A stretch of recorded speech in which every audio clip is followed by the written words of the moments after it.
A melhor maneira de alocarmos pontos igualmente espaçados em um círculo é escrevê-los nos vértices de polígonos regulares, conforme a figura a seguir exemplifica com 6 pontos.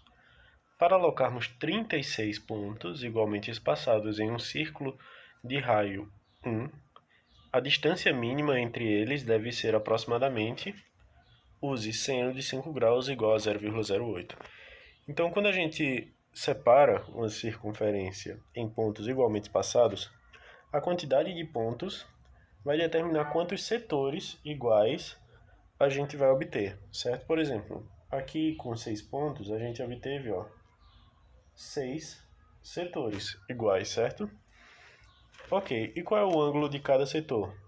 Vai ser justamente 360, que é o completo, dividido pela quantidade de setores, certo? Ok, então vamos analisar se a gente tivesse 36 pontos. Então a gente teria 36 setores, ok? Vou desenhar aqui um setor exemplo.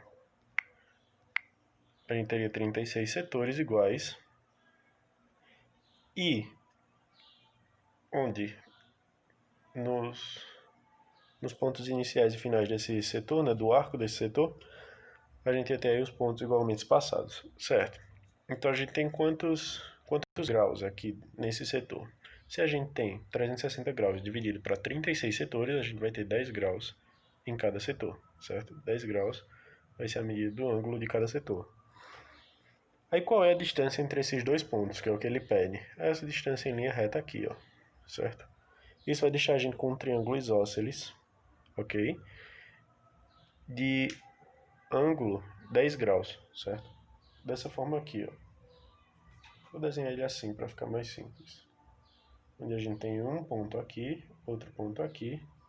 Aqui a gente tem 10 graus, certo? E essa distância x é o que a gente quer. Aí como é que a gente pode descobrir? Se a gente traçar a bissetriz, certo? Desse ângulo de 10 graus, a gente vai ficar com o seguinte. Cada lado aqui vai ter 5 graus, certo? Cada ângulo, desculpa, 5 graus. E aqui, ó, na base do triângulo isósceles, a gente vai ter ângulos de 90 graus, porque o triângulo é isósceles, certo? Beleza, então fica bem mais simples, porque a gente tem triângulos retângulos, dois triângulos retângulos, com um ângulo de 5 graus, e o cateto oposto, que é o que a gente quer, é x sobre 2, certo? Aqui, ó, x sobre 2. É esse lado aqui, tá?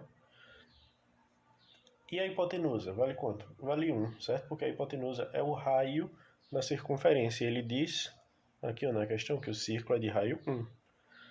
Pronto. Então, o seno de 5 é igual ao cateto oposto a esse ângulo dividido pela hipotenusa, certo? Quem é o cateto oposto ao ângulo de 5 graus? É x sobre 2. E a hipotenusa? É 1. Então, o seno de 5 é igual a x sobre 2 dividido por 1, certo? Que aí a gente pode cancelar, porque dividir por 1 não muda em nada. Então, o seno de 5 é igual a x sobre 2. Então, x vai ser igual a 2 vezes o seno de 5, ok? X é igual a 2 vezes o seno de 5, então é 2 vezes 0,08. X é igual a 0,16. 0,16 é a alternativa letra D de dado.